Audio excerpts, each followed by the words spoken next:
We're back. The best of food and wine with Anthony Gismondi and Kasey Wilson, live from the Wines of Canada stage at the 2017 Vancouver International Wine Festival. Now, here's Tony and Kasey. I don't care. I love it. I don't care. Welcome back to the best of food and wine. I'm Tony Gismondi. I'm Kasey Wilson. We're live this week from the Vancouver National Wine Festival. It's 39 years old. Kasey's 39. That's I'm right. 41, and our next guest is probably 20. I'm still 39. Literally. Good. I turned 40 in April. We want to. Really? Yes. Oh, you're a real 39. We welcome Mark Williams. He's the winemaker at William Hill Estate in Napa. Welcome to the show. Thanks for having me. You brought two icons, a Napa Chardonnay And a Napa and Cab. Napa Cabernet. Go figure. Yeah, go figure. We like that. I love your story with your dad. And he was at UC Davis, Yes. a prof. Yes, he was. Unbeknownst to me, at a young age, I already had my career. Future Yes. laid out. Yes. I didn't know it at the You time. didn't know it, which is a good thing. Yeah. Lots of manual labor. Yeah. Yes, right. So you used to help him a lot. And Yeah, I did. Both my brother and I. We'd help in the summers when we were out of school, and then in the winters we'd go and prune the vineyard. Really? So a lot of hard work.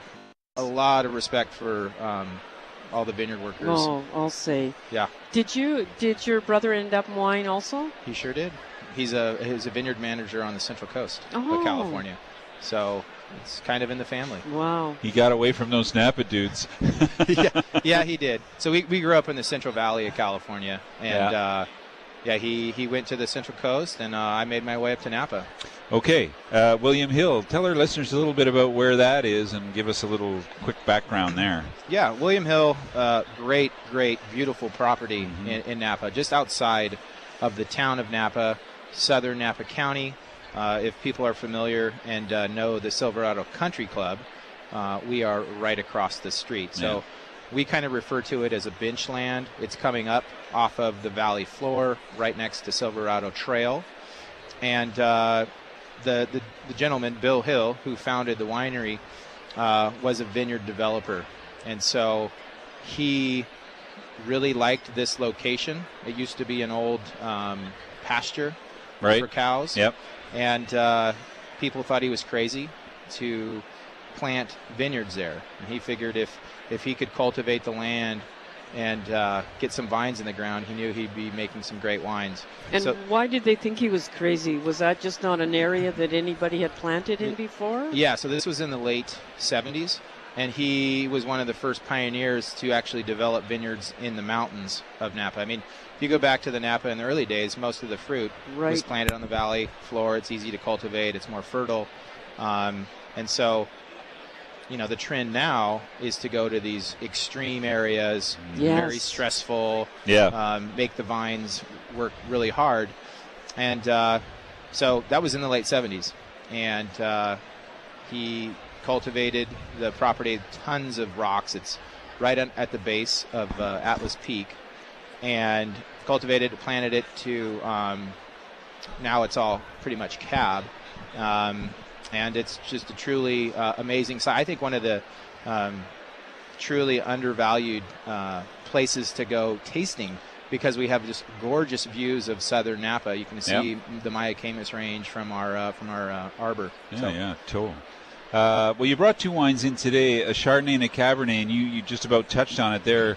Napa's not that big a place, but you can't grow Cab everywhere, and you can't grow Chardonnay everywhere. And like when I was young getting in the business, people had them side by side in their vineyards, and we thought it was okay then, but of course it would never do now.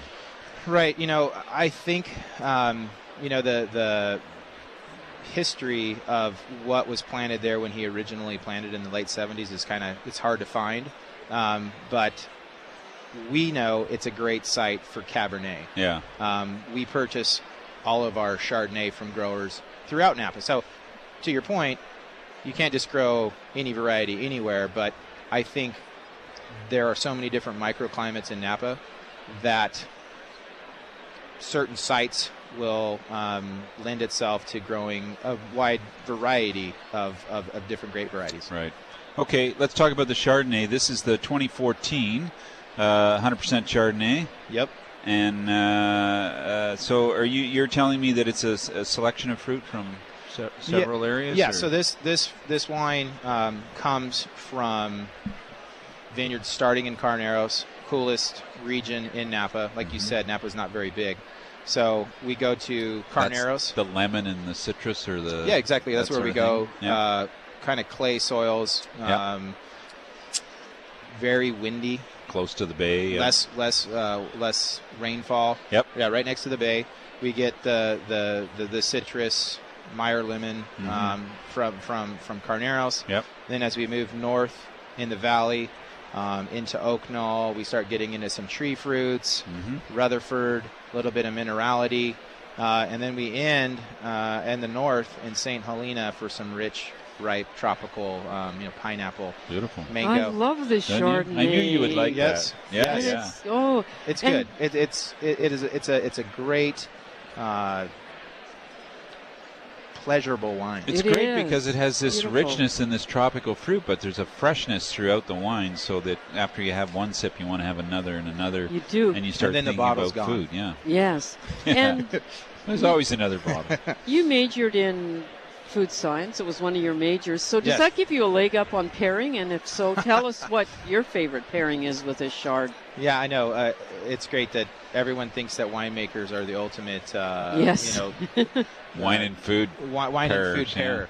I think it depends on the type of Chardonnay. Yes. Obviously, I think Chardonnay gets a bad rap, but there are so many different versions of Chardonnay, and with those versions, they go with so many different wide-ranging food options. So for ours, there's going to be more oak, more luscious fruit, and so I would say butternut squash, ravioli, lobster. I know. I was going to say lobster, yeah. mac and cheese. Oh yeah, but the acidity in the wine is going to cut through some of those richer and fattier pieces of the food. So, fattier fishes. Yes. Sablefish. Sablefish. Sure, why not? Yeah, on its own. Maybe it's great. even- It's great on its own. Too. Maybe in just a bowl of popcorn, and exactly. Watching Yes. a movie. Watching Yeah. your favorite movie. there you That's go. right. Okay, the William Hill 2014 Napa, we've sussed that out. Man, is it delicious, too. The Cabernet Sauvignon is a signature variety. I mean, when people talk about varietal Cabernet, really, for me, I can't count more than maybe 3 or 4 places on this planet where I think Cabernet grows well. when it does really well, and none are like Napa. I would agree with that. So I don't And know why what, is that? I don't know. I guess it's the perfect. Is it just not the perfect place for Cabernet? It's kind of like the fog comes in, but it doesn't really get there. The heat's, it's just the right units. I don't know. It's a really nice confluence of something. Yeah, it's a match made in heaven. Yeah. So, and going back to the Chardonnay piece and the different attributes that Yeah. each of these growing areas, it's the same. It's the same with Cabernet. Mm-hmm. I mean, there's Cabernet planted in Carneros, and you're going to get a completely different style of Cab in that cooler area compared to as you go north. I mean, Carneros is around 80 degrees average for summer. You go up to St. Helena and Calistoga, and you're 15, 20 degrees warmer. So, and then you add all the different microclimates that come in from the mountains. Yep. And the soils. There's over 100 different soil types in Napa,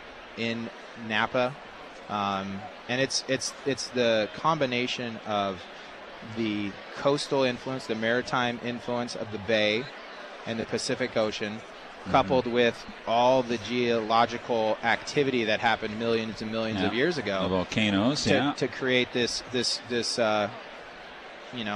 Garden of Eden for Cabernet. Yeah. And Totally. and that's when Bill Hill founded the winery. He knew that this was going to be a great place to grow Cab because he had been looking in the mountains, and it's not in the mountains, but it's very similar. When you look at the grapes, they're small berries, very concentrated, and it's truly a great place to grow Cab. Is the hardest thing picking it, or in terms of it's a great place to grow Cab, but to make that final decision? Oh yeah, I mean, there's so many picking the decision to like plant somewhere, or making a picking decision. Yeah, like, at the end of the season, making that. Let's pick it now. Yeah, you only get one chance. You can't put it back on the grapevine. Is that a textural? Like, are you out there eating the grapes? Is that how you make it, or? I am. Yeah. It's I do that. I do that in the morning. Every day I go out into the vineyards in the morning. Yeah. And then into the wineries in the afternoon, and taste every tank. So it's tasting the berries, and then you're in Vancouver, and you're tasting the finished wine with great people like you. Yeah. Well, thank you for that.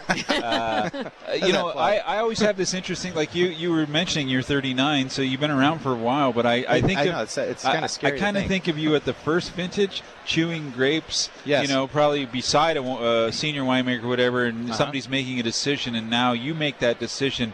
But I'm sure there's a period of years where you're just crazy about it, and now you have the confidence, or now it's easier to do, or every year it gets a little easier maybe. I think, I don't know if it ever gets easier, but you are confident. I mean, you have all these you have a better idea what you're going to get maybe in the. If you think of it of like collecting data, you have all these data points in your head, and you're like, okay, this is like 2013, or this is like 2015. But you can see it. You can see it in your. So I have some assistant winemakers and enologists that work with me, and to see them go out into the vineyard and trying to, taste and their decisions and their decision making, because it's a decision making process. Exactly. Because you're like, okay, I'm going to pick this.